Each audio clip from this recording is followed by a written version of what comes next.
Don't use the front door, Cyrus. The catering staff is already using the service entrance, and honestly, with that coat, no one will know the difference.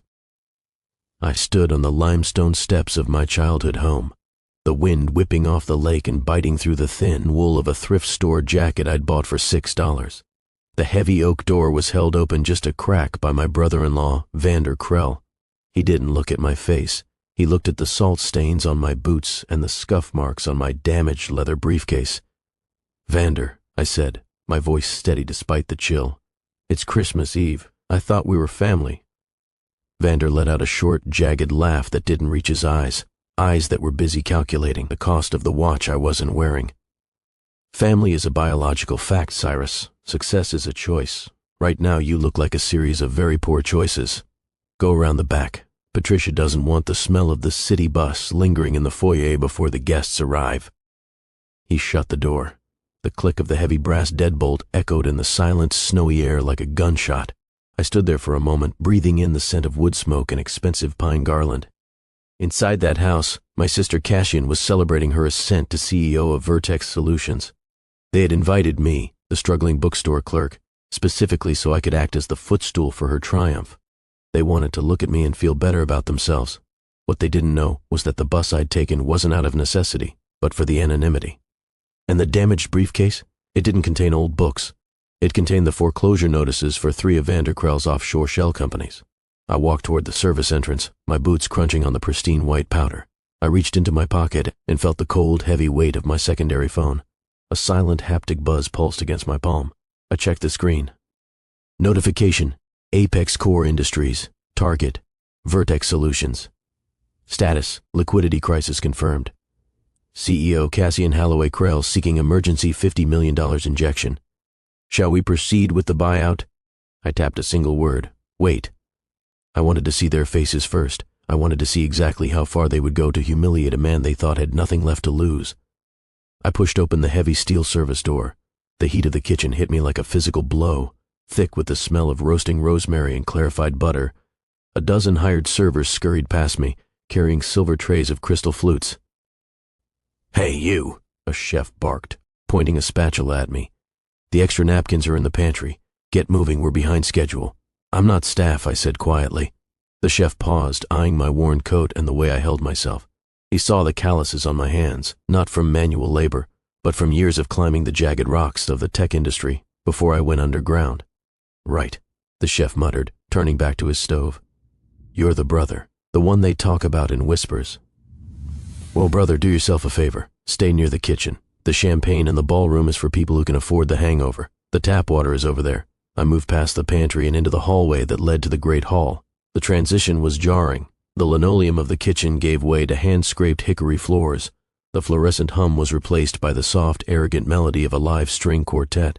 I stepped into the archway, and the room went momentarily silent. My mother, Patricia, stood at the center of a circle of socialites, her diamonds catching the light of the 3-story chandelier. She caught my eye, and for a split second, I saw a flicker of something, not love, but embarrassment. It was the look you give a stain on an otherwise perfect tablecloth. "Cyrus," she said, her voice projecting to ensure everyone heard her grace. "You made it. We were so worried the bookstore wouldn't be able to spare their most dedicated clerk." Cassian drifted over, draped in a navy silk gown that shimmered like oil on water. She held a glass of champagne that cost more than my monthly rent at the shop. She didn't hug me. She touched my shoulder with the tips of her fingers, as if checking for dampness. "Oh, Cyrus," she sighed, her voice dripping with performative pity. "Is that the same coat from 3 years ago? I told Vander to send you a gift card for a tailor. Did he forget?" "He didn't forget," I said, glancing at Vander, who was currently regaling a group of investors with a story about his most recent kill on the trading floor. "He gave me a tip on the way in, told me to use the back door." Cassian laughed, a bright, brittle sound. "He's such a prankster. But honestly, look at you. You're 32, Cyrus. You were the golden boy. Science fairs, early graduation, that little startup you used to babble about. And now, you're surrounded by books that other people wrote, living a life that someone else designed." She leaned in closer, her voice dropping to a whisper that cut sharper than the wind outside. "Tonight isn't about family, brother. It's about a funeral. We're burying the Halloway legacy of hard work and replacing it with Krell efficiency. By the time the sun rises, I'll be the head of a dynasty. And you'll still be checking out library books for retirees." I looked into her eyes. I didn't see my sister. I saw a predator who had forgotten who taught her how to hunt.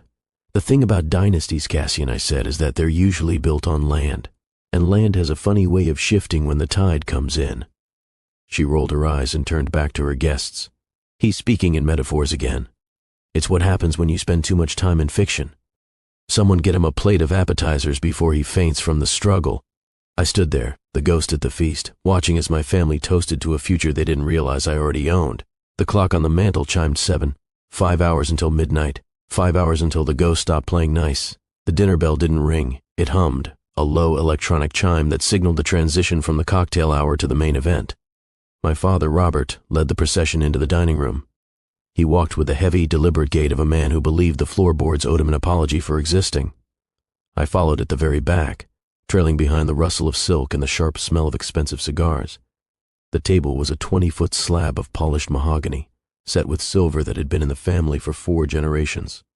My place card was at the very end, tucked behind a massive centerpiece of winter lilies that effectively blocked me from the main conversation. It was the children's seat, usually reserved for a niece or a nephew, but tonight it was my designated station of exile. As the first course of lobster bisque was served, the air became thick with the jargon of the elite. Vander Krell sat at the head of the table, his chest puffed out like a peacock. He wasn't talking about Christmas, he was talking about leveraged buyouts and market disruption. He leaned over his wine glass, pointing a silver spoon toward my father. "The merger with Apex Core is the final piece, Robert," Vander said, his voice carrying the practiced weight of a man who sold air for a living. "Once we sign the partnership tomorrow, Vertex Solutions will have a valuation that makes our competitors look like lemonade stands. We're talking legacy wealth, the kind that doesn't just buy houses, it buys cities." My mother, Patricia, beamed at him. "And Cassian is the one who made it happen. To think our little girl is going to be the face of the biggest tech alliance in the Midwest." She turned her head slightly, peering around the lilies to catch my eye. "Did you hear that, Cyrus? Your sister is about to partner with Tech Vault's parent company. You used to be interested in software, didn't you? It's a shame you gave up on those little coding projects of yours. You could have been part of something like this instead of, well, whatever it is you do with those dusty paperbacks." I took a slow sip of water, feeling the cool liquid slide down my throat. "I'm happy for her," I said, my voice intentionally thin and fragile. "Apex Core is a very selective company. They don't usually partner with firms that have liquidity issues." The table went silent for a heartbeat. I saw Vander's hand tighten around his spoon until his knuckles turned as white as the linens. Cassian's smile didn't just fade, it hardened into a mask of ice. "Liquidity issues?" Vander repeated, his voice dropping an octave into a dangerous growl. "Where did you hear a term like that, Cyrus? Did you read it in a discarded business journal at the bus station? Vertex is a powerhouse. Our books are pristine." "I just meant that the market is volatile," I replied, staring down at my soup. "I'd imagine a $50 million gap would be hard to hide from a company as thorough as Apex." The silence this time was deafening. Vander and Cassian exchanged a look of pure, unadulterated terror, the look of a person who has just realized that nobody in the room might have seen the monster under the bed. But the terror quickly shifted into a desperate, aggressive defensiveness. My father cleared his throat, the sound like a dry branch snapping. "That's enough, Cyrus. You're embarrassing yourself with talk you don't understand. It's bad enough you showed up looking like a vagrant. Don't add delusional gossip to your repertoire." Robert stood up, tapping his glass. The intervention I had been expecting was starting. "We didn't just invite you here to eat, Cyrus," he said, reaching into his suit jacket and pulling out a thick cream-colored envelope. "We invited you because we can no longer enable your stagnation. It's a blight on the Halloway name." He slid the envelope down the table. It slid across the mahogany like a hockey puck, stopping right in front of my plate. "Open it." I opened the envelope. Inside was a stack of papers. The first was an employment application for a night shift security position at a warehouse Vander, owned. The second was a budget worksheet, filled out in my mother's neat, condescending handwriting, showing me how to save $50 a month by canceling my heat. The third was a check. It was for $5,000, signed by Vander Krell. "The application is for Monday morning," Vander said, leaning back with a smug grin. "I spoke to the foreman. He'll give you a chance, mostly as a favor to me. And the check, that's your signing bonus. It comes with one condition. You sell that pathetic bookstore and move into the employee housing near the docks. No more independent living. You need supervision." Cassian leaned forward, her diamonds sparkling in the candlelight. "We're doing this because we love you, Cyrus. We can't have the brother of a CEO living in a fire hazard and smelling like old paper. It's bad for the brand. It's time to accept that you failed at being a visionary. It's time to be a worker." I looked at the check. I looked at the security application. My phone buzzed again in my pocket. A new message from my chief financial officer. Vertex just uploaded their final audit for the merger. They falsified their accounts receivable by 400%. "It's a total fraud, Mr. Halloway. We have enough to trigger a criminal investigation tonight." I looked up from the table, my eyes landing on Cassian. She was pregnant, carrying the future of the Krell-Halloway dynasty. She looked so proud, so certain of her untouchable status. And right next to her sat Vander, the man who had convinced her to forge the numbers to save his own skin. They weren't just bullies. They were desperate criminals trying to use my company's reputation to wash their dirty laundry. "This is very generous," I said, my voice trembling, not with fear, but with the effort of holding back the laughter that wanted to erupt from my chest. "A security guard. I suppose I'd be good at that, watching doors, making sure the wrong people don't get in." "Exactly," Robert said, sitting back down, satisfied that he had broken me. "Now let's have dessert. We have a lot to celebrate tomorrow." To the merger. They raised their glasses. I raised my glass of water. I watched them drink, their faces glowing with the triumph of having fixed the family failure. They thought they had put me in a box. They didn't realize that in 3 hours, I was going to turn that box into a cage and lock the door from the outside. I reached down and subtly adjusted the briefcase by my feet. The foreclosure notices were tucked inside, right next to the printed evidence of their fraud. I didn't need a tuxedo to destroy them. I just needed the truth and a very good lawyer. "Oh, and Cyrus," Vander added, wiping a drop of wine from his lip, "don't bother bringing that briefcase to the warehouse on Monday. We have a dress code. No trash allowed." "I'll remember that, Vander," I said, a slow, dark smile finally touching my lips. "I'll make sure all the trash is exactly where it belongs." I didn't finish the dessert. The chocolate torte sat untouched on my plate, looking as dense and dark as the secrets buried in Vander's ledgers. As the family moved toward the drawing room for coffee and a round of self-congratulatory gift-giving, I lingered in the dining room, the heavy silence of the wood-paneled walls closing in around me. I pulled out my phone, the screen's white light casting a sharp, modern glare against the ancient silver. I sent a single encrypted text to my legal team: "Release the Kraken. Full forensic audit of Vertex Solutions to be delivered to the board's private emails in 60 minutes. Include that they are empty shipping manifests. Cyrus, get in here." My father's voice boomed from the other room. "You're missing the main event." I stepped into the drawing room just as Vander was handing a small velvet box to Cassian. She opened it to reveal a set of keys to a new Mercedes. The room erupted in applause. It was a grotesque display of wealth built on a foundation of sand. Julian, Vander, I reminded myself, caught my eye and smirked. He reached into the pocket of his silk robe and pulled out a single crumpled $10 bill, tossing it onto the coffee table near my feet. "For the bus ride home, Cyrus. Or maybe you can buy a book that teaches you how to be a man." I looked at the bill on the floor, then at the circle of people I had once called family. My mother was laughing at a joke Aunt Caroline made about my retail personality. My father was showing off a new gold watch Cassian had bought him with money she didn't actually have. This was the moment I realized that empathy was a luxury I could no longer afford. They didn't just want me to be poor, they wanted me to be small. They needed me to be the dirt beneath their polished heels so they could feel like they were flying. "I think I'll head out now," I said, my voice cutting through the laughter like a cold blade. "Already?" Patricia asked, her tone heavy with fake disappointment. "But we haven't even opened the expensive brandy yet. Though I suppose your palate is more suited for whatever it is they serve at those dives you frequent." "I have a meeting," I said. Vander choked on his drink, a spray of amber liquid hitting the rug. "A meeting? At 10 o'clock on Christmas Eve? What, is the local library having an emergency session on how to fix the microfilm machine?" "Something like that," I replied. I picked up my briefcase, the weight of it feeling like an anchor. "Vander, before I go, I have a question. When you signed the disclosure, forms for Apex Corp, did you mention the 3 shell companies in the Cayman Islands, the ones currently holding $40 million in untraceable debt?" The room went so quiet I could hear the rhythmic ticking of the grandfather clock in the hall. Vander's face didn't just go pale, it turned a sickly shade of gray. He set his glass down with a shaking hand.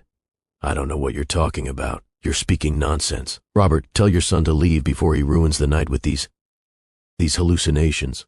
My father stood up, his face reddening with rage. Cyrus, you've crossed a line. You come into this house, you take our charity, and then you insult the man who is keeping this family afloat? Out. Now. Don't come back until you're ready to apologize on your knees. I'm going, I said, walking toward the door. I stopped at the threshold and looked back one last time. But just so you know, the bus isn't running tonight. I have a car waiting. And Vander, check your email. Your business partner just sent over a few notes on your ethics. I walked out the front door, the deadbolt clicking behind me for the second time that night. But this time, I wasn't the one being locked out. They were the ones being locked in. A black sedan was idling at the curb, its headlights cutting through the falling snow. Leo, the driver Vander had fired earlier that day, stepped out and opened the rear door for me. He was wearing a suit that cost more than Vander's car keys. "Everything ready, Mr. Halloway?" Leo asked, his voice low and professional. "Everything," I said, sliding into the heated leather interior. "Take me to the bookstore and call the head of the SEC. I think we have a Christmas surprise for them." As we pulled away from the curb, I looked back at the mansion. The lights were still glowing warmly, but I knew that inside the panic was starting to set in. Vander's phone would be buzzing. Cassian would be realizing her CEO title was written in disappearing ink. And my father? He was about to find out that the son he had discarded was the only person on the planet who could save him from the ruin he had helped create. I opened my briefcase and pulled out a fresh, crisp white shirt and a silk tie. I had 90 minutes to transform back into the man the world feared. The ghost was finished. It was time for the founder to take the stage. I didn't finish the dessert. The chocolate torte sat untouched on my plate, looking as dense and dark as the secrets buried in Vander's ledgers. As the family moved toward the drawing room for coffee and a round of self-congratulatory gift-giving, I lingered in the dining room, the heavy silence of the wood-paneled walls closing in around me. I pulled out my phone, the screen's white light casting a sharp, modern glare against the ancient silver. I sent a single encrypted text to my legal team, "Release the Kraken." Full forensic audit of Vertex Solutions to be delivered to the board's private emails in 60 minutes. Include the "they are empty" shipping manifests. "Cyrus, get in here." My father's voice boomed from the other room. "You're missing the main event." I stepped into the drawing room just as Vander was handing a small velvet box to Cassian. She opened it to reveal a set of keys to a new Mercedes. The room erupted in applause. It was a grotesque display of wealth built on a foundation of sand. Julian, Vander, I reminded myself, caught my eye and smirked. He reached into the pocket of his silk robe and pulled out a single, crumpled $10 bill, tossing it onto the coffee table near my feet. "For the bus ride home, Cyrus. Or maybe you can buy a book that teaches you how to be a man." I looked at the bill on the floor, then at the circle of people I had once called family. My mother was laughing at a joke Aunt Caroline made about my retail personality. My father was showing off a new gold watch Cassian had bought him with money she didn't actually have. This was the moment I realized that empathy was a luxury I could no longer afford. They didn't just want me to be poor. They wanted me to be small. They needed me to be the dirt beneath their polished heels so they could feel like they were flying. "I think I'll head out now," I said, my voice cutting through the laughter like a cold blade. "Already?" Patricia asked, her tone heavy with fake disappointment.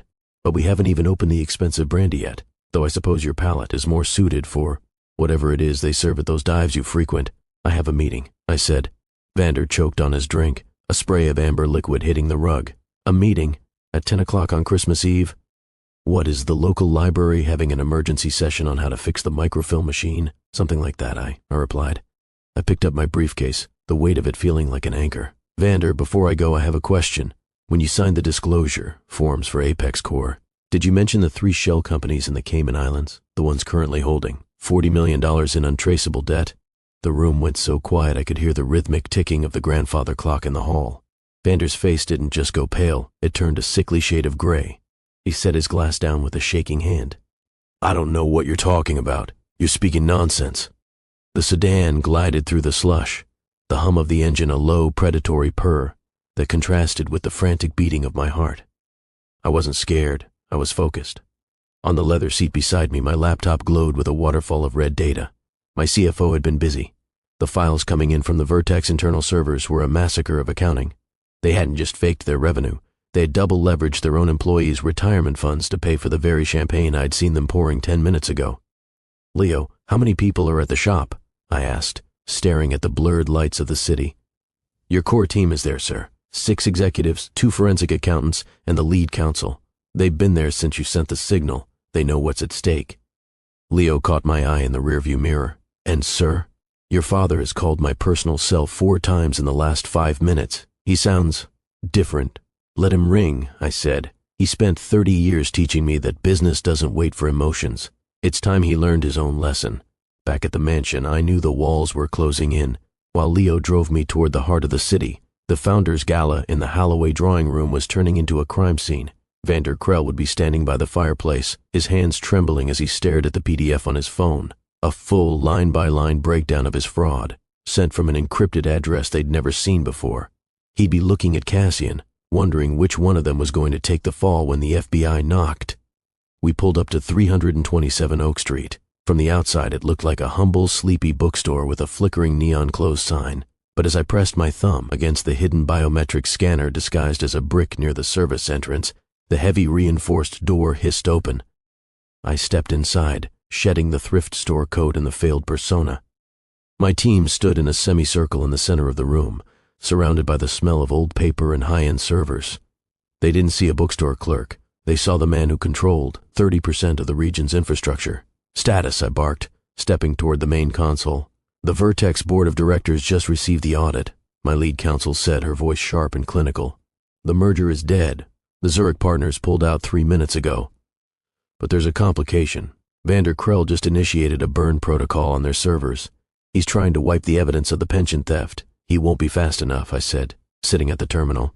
I built the original architecture for their cloud storage 10 years ago.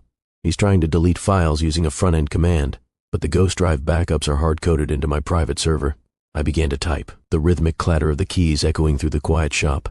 This was the moment of the triple reversal. They thought they were the predators, and I was the prey. Then they thought I was a whistleblower. Now they were about to realize I was the judge, the jury, and the one who owned the courthouse. My phone on the desk vibrated. It was a video call from Cassian. I hesitated, then swiped to accept. Her face filled the screen.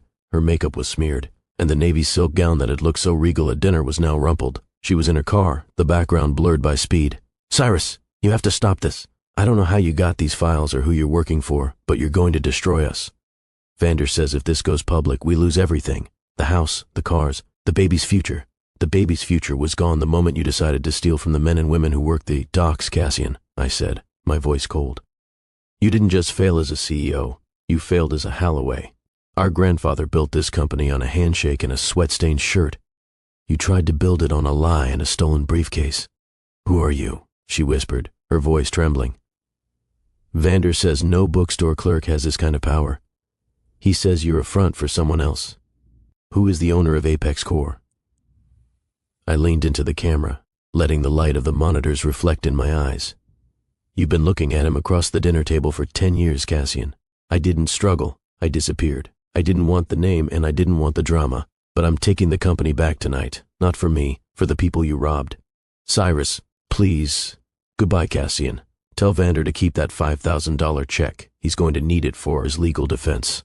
I cut the call. Sir, one of the accountants called out. Vander just pulled $2 million out of the emergency operating fund. He's headed for the private airfield. Not in this weather, I said, looking at the snow piling up outside the window. Leo, call the port authority. Tell them a private jet is attempting an unauthorized departure, and tell the police I have a location on the Vertex CEO. I stood up and grabbed a heavy tailored overcoat from the rack, midnight blue cashmere, the weight of it feeling like armor. The transformation was complete.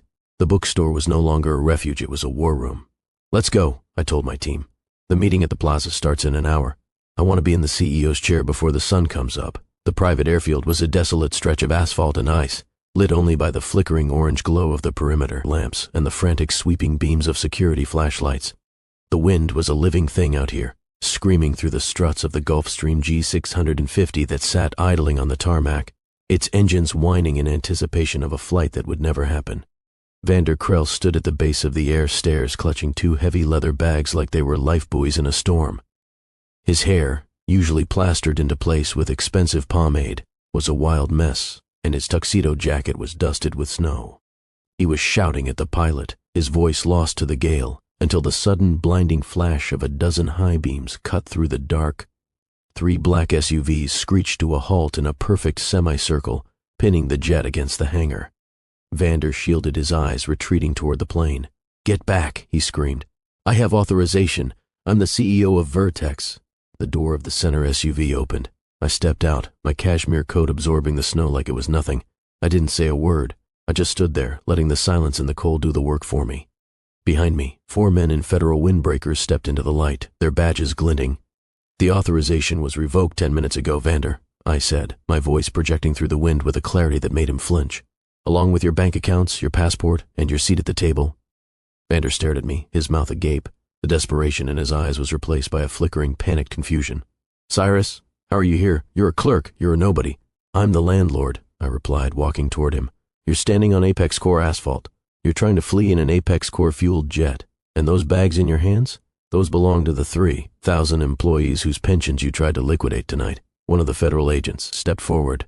"Vander Krell, you're under arrest for wire fraud, embezzlement, and grand larceny. Drop the bags and put your hands on the fuselage." Vander looked at the agents, then back at me. In a final, pathetic act of defiance, he lunged toward the stairs. He didn't even make it to the first step. The ice beneath his feet gave way, and he crashed onto the tarmac, the leather bags bursting open. Bundles of cash and hard drives tumbled into the slush, the physical remains of his failed empire. As they zip-tied his wrists, I leaned down, picking up a single bundle of $100 bills that had landed near my boot. I walked over to where Cassian was sitting in the back of a separate security vehicle, her face pressed against the glass. I didn't feel the triumph I expected. I just felt the weight of the years we had lost to their arrogance. "He was never going to take you with him, Cassian," I said through the cracked window. "He had 1 seat booked on that flight. 1. She looked at the empty seat in the cockpit of the jet, then at her husband being shoved into the back of a police cruiser. The realization shattered her.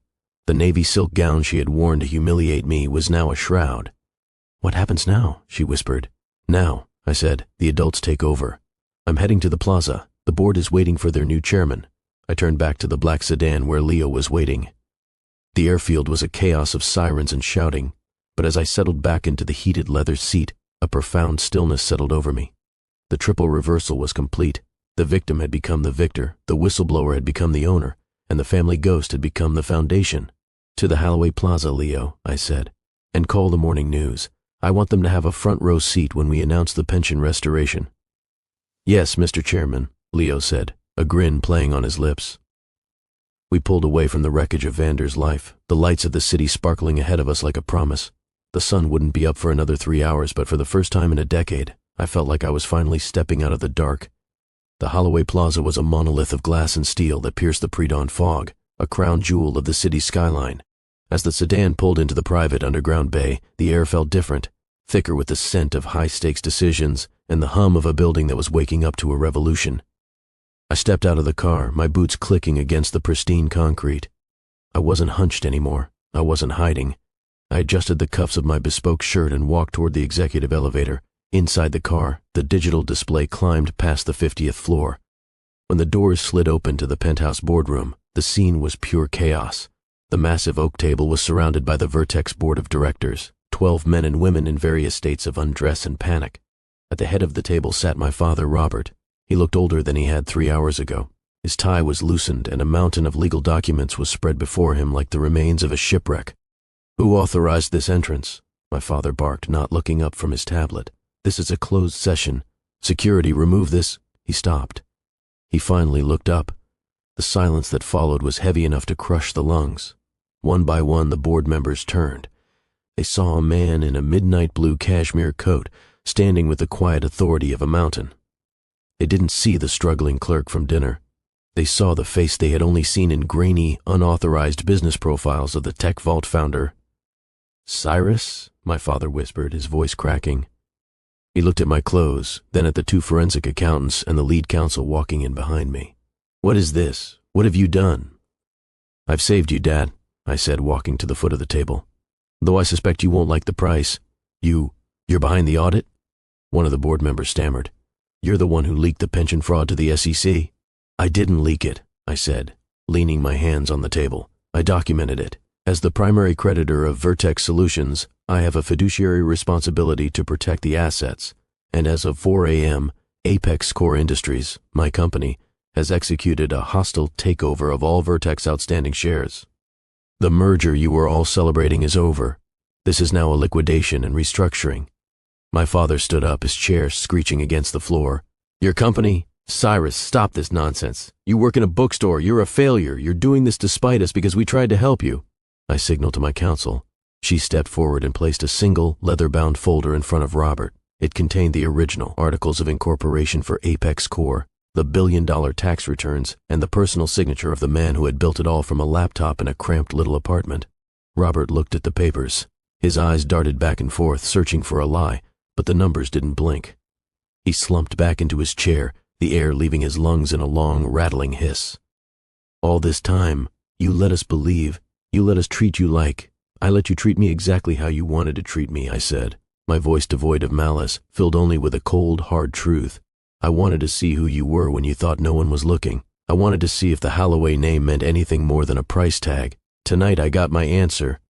I turned to the board. Vander Krell is in federal custody. Cassian is being questioned. The $50 million hole in your accounts is being plugged by my personal reserve, but in exchange, this board is dissolved. Effective immediately. You can't do that, a director shouted. I can, I said. I own the building you're sitting in. I own the chairs you're leaning on, and I own the debt on your homes. You can leave quietly and keep your reputations, or you can stay and face the forensic audit I'm about to turn over to the district attorney. They didn't even argue. They grabbed their briefcases and shuffled out like ghosts, leaving me alone in the room with my father. If you've ever been underestimated like this, stay with me and subscribe. This isn't where the story turns, it's where it begins. Leo stepped onto the balcony, holding a tablet and a steaming cup of coffee. Black, no sugar, the way we used to drink it in the garage. The final transfer is complete, Mr. Halloway.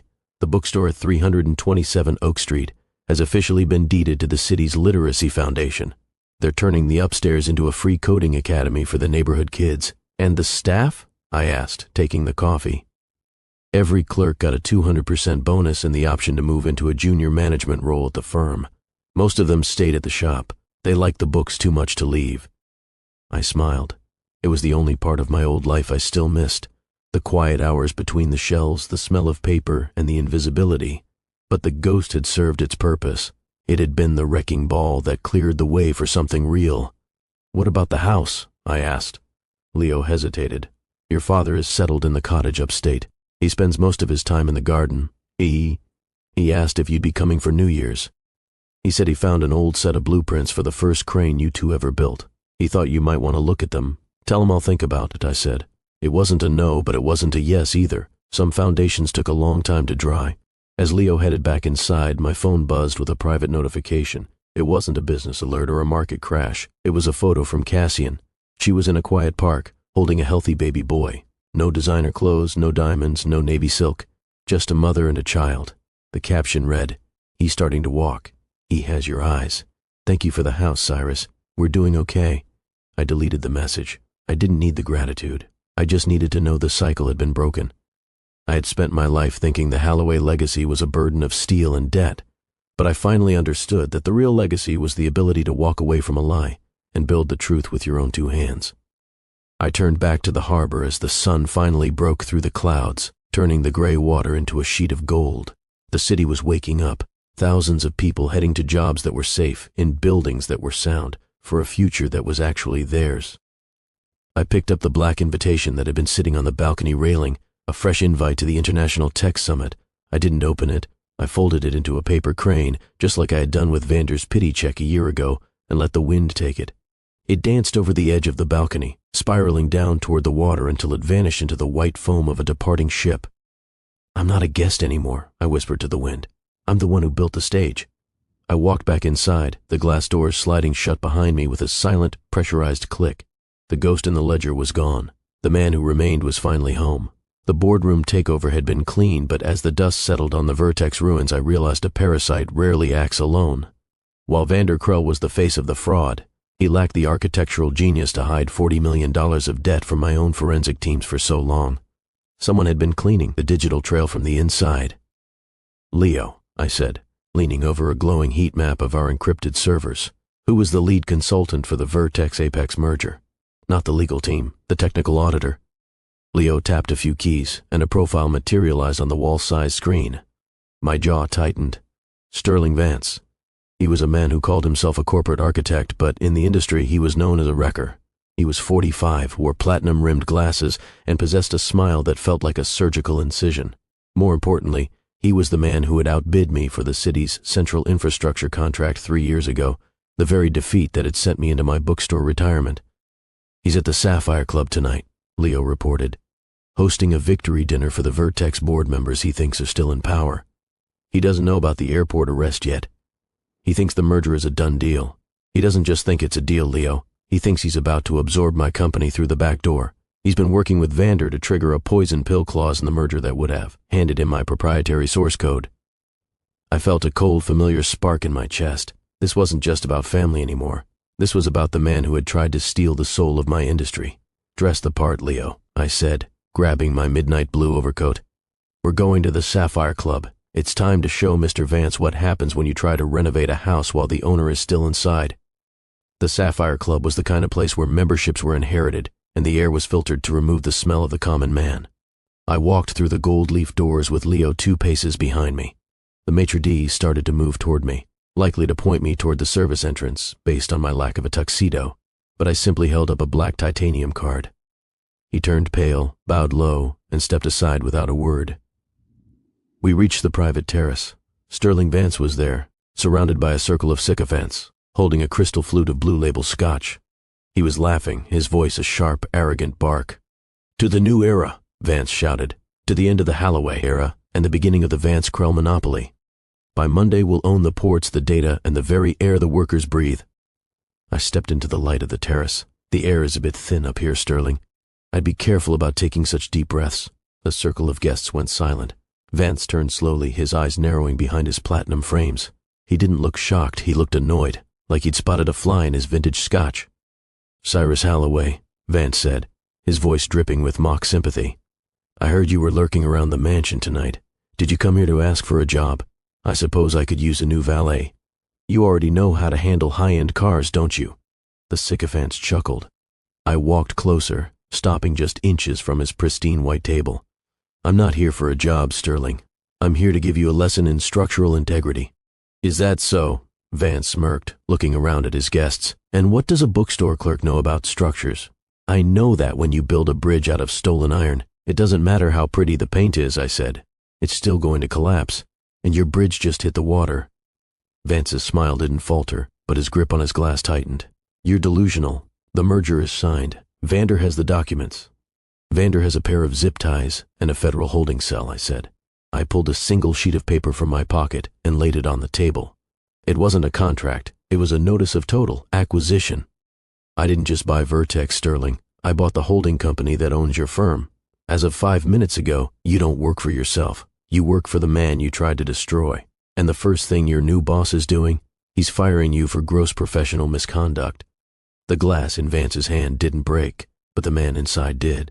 The face slap was silent, but the sting was visible in the way his face drained of color.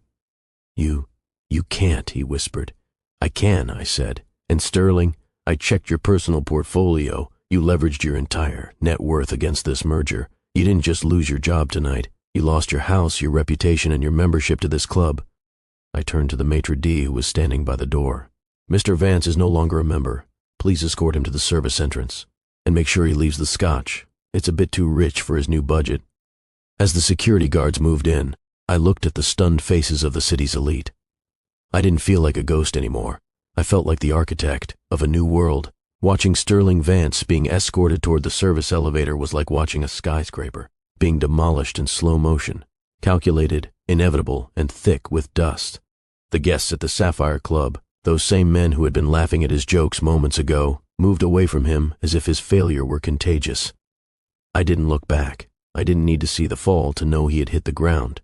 "Leo," I said as we stepped back into the elevator. Vance was a tool, but he wasn't the hand holding it. No one buys that much debt without a backer who provided the capital for the poison pill. Leo pulled up a complex diagram of the Vance-Krell financial hierarchy on his tablet. The structure was a maze of offshore accounts, but they all converged at a single point, a private equity firm called Silas Global. "Silas Global," I muttered. "They're aggressive. They don't just want the company, they want the land. They've been trying to buy the North Basin for 50 years. They're the ones who bankrolled Vander's fraud. There's a name attached to the board seat at Silas." Leo added, his voice dropping an octave. "It's someone you know. Arthur Thorne." The name hit me like a physical blow. Arthur Thorne wasn't just a businessman. He was my father's former rival, a man who had been obsessed with the Halloway legacy since before I was born. If Thorne was the one holding the strings, this wasn't just a corporate raid, it was a blood feud. "He's at the docks," I said, a cold certainty settling over me. He wouldn't be at a club. He'd be at the prize. "He's at the North Basin waiting to see the first ship seized." We raced through the city, the black sedan cutting through the slush. The North Basin was a landscape of iron and fog. In the distance, the Krell Titan sat silent, its lights flickering like a dying star. As we pulled up to the main pier, I saw a silver Bentley parked near the crane controls. A man stood by the railing, his back to us, wearing a long gray coat that made him look like a part of the fog itself. Arthur Thorne. I stepped out of the car. The wind here was sharper, tasting of salt and cold oil. Thorne didn't turn around when I approached. "You have your father's walk, Cyrus," Thorne said, his voice like dry gravel, heavy but certain. "It's a shame you didn't inherit his common sense. You should have stayed in the bookstore. It's safer to read about history than to try and stop it from repeating." "The history of this basin is written in my name, Arthur," I said, stopping a few feet behind him. "Not yours. I know you bankrolled Vander. I know you were the one who suggested he steal the pension funds. You wanted the company to collapse so you could buy the land for pennies." Thorne finally turned. He was 70, with skin like parchment and eyes that looked like they'd seen the end of the world. He smiled, and it was the most honest thing I'd seen all night. Pure, unadulterated greed. "I didn't suggest it, Cyrus. I simply provided the opportunity. Vander was a weak man. He would have found a way to fail on his own. I just ensured that when he fell on you."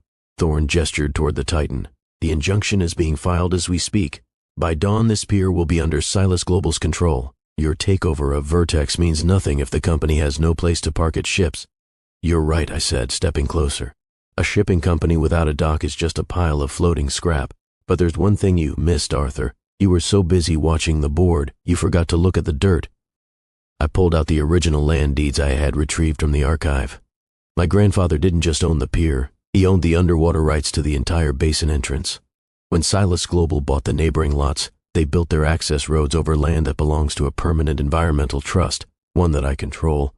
I handed him a copy of a legal stay. "I'm not just blocking your access to my pier, Arthur. I'm blocking your access to your piers. As of midnight, I've closed the basin.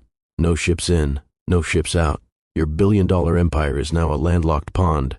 Thorne's smile vanished. He snatched the paper, his eyes darting across the legalese. The color drained from his face until he looked as gray as the coat he wore. "You'd kill the entire harbor just to spite me?" Thorne hissed. "No," I said, leaning in. "I'm saving the harbor from a man who doesn't know the difference between a legacy and a bank account. You wanted to play the wrecker, Arthur. But I'm the rigger. I know how to hold a structure together even when people like you try to pull it down." I turned back toward the car, where Leo was waiting. "Leo? Call the city. Tell them the North Basin is under new management, and tell them to send a tow truck for that Bentley. It's parked on my property." As we drove away, I looked in the rearview mirror. Arthur Thorne stood alone on the pier, a small, insignificant figure against the backdrop of the massive ships he could no longer reach. The shadow was gone. The parasite was purged. But there was one final face I needed to see before this night ended. The sun began to bleed over the horizon, casting a bruised purple light over the city of Chicago. The marathon was almost over. I had dismantled a CEO, outmaneuvered a corporate wrecker, and landlocked a billionaire. But there was one final loose end, the one that had started it all. Vander Krell wasn't in a high-security prison yet. He was being held in a temporary processing room at the 1st Precinct, waiting for his high-priced lawyers to show up and attempt to weave a web of lies. I didn't need an appointment. The badge on Leo's chest and the name on my business card opened the heavy steel doors as if by magic. I walked into the small, sterile room. It smelled of stale coffee and desperation. Vander sat at a metal table, his head in his hands. He had lost his cufflinks, his silk tie was gone, and his eyes were bloodshot. When he looked up and saw me, a flicker of his old arrogance returned, a reflex he couldn't kill. "Cyrus," he spat, leaning back and trying to look comfortable in a plastic chair. "I hope you enjoyed your little play act at the airfield. My lawyers are already filing for a mistrial. Entrapment, harassment, illegal surveillance, take your pick. By noon I'll be out, and by tonight I'll have a suit against you that will strip that billionaire's status right off your back." I pulled the $5,000 pity check he had given me at dinner out of my pocket. I laid it on the table between us. "You mentioned a dress code at the warehouse, Vander," I said, my voice low and calm. "You said I shouldn't bring my trash there. I took your advice. I didn't bring it to the warehouse. I brought it here." "You think you're so smart," Vander hissed. You think you're the big hero of the working man, but you're just a lucky geek who found a loophole. You have nothing." I didn't argue. Instead, I pulled out a tablet and turned it toward him. It showed a live feed of his executive estate, the mansion he had bragged about at dinner. Moving trucks were already lined up outside. "That's not legal," Vander stammered. "It is when I'm the primary lien holder," I said. "You leveraged that house against the Vertex merger. Since the merger failed due to your criminal fraud, the debt was called in. I bought the note an hour ago. Your wife and your belongings are being moved into a 2-bedroom apartment in the North Basin. It's near the docks. I thought she might appreciate the structure you said I needed." Vander lunged across the table, his face contorted with rage. "You ruined me. You destroyed my life." I didn't flinch. I didn't even move. I just looked him in the eye, the nobody looking at the somebody. "I didn't ruin you, Vander. I just stopped paying for your lies. You were a passenger in a car you didn't build, driving on a road I paved. Now, you're just a man in a room." I stood up to leave, but stopped at the door. I reached into my pocket and pulled out a single shiny copper penny. I flicked it onto the table. It spun for a moment before landing right in the center of his $5,000 check. "What's that for?" Vander barked. "That's the current market value of your reputation," I said. "Keep the change." I walked out of the precinct and into the crisp morning air. Leo was waiting by the sedan. The city was fully awake now. People were walking to work, buses were rumbling, and the world was turning just as it always had. I looked at the Halloway Plaza in the distance. I had spent years trying to be a ghost, trying to hide from the weight of my own success because I didn't want to be like them. But I realized now that the power wasn't the problem. It was the hands that held it. "Where to now, boss?" Leo asked, holding the door open. I looked at the damaged briefcase in my hand. It was empty now. The foreclosure notices were served. The debt was settled. The truth was out. "Take me to the bookstore, Leo," I said, a genuine smile finally touching my face. "I think I'm ready to open up for the day. There's a kid who comes in every Saturday looking for a book on how to build robots. I think it's time I gave him a few tips." As we drove through the streets, I watched the reflection of the city in the window. I wasn't the failed son or the secret billionaire anymore. I was just Cyrus Halloway, and for the first time in a decade, that was more than enough. Follow for stories about finding yourself after the world gets it wrong.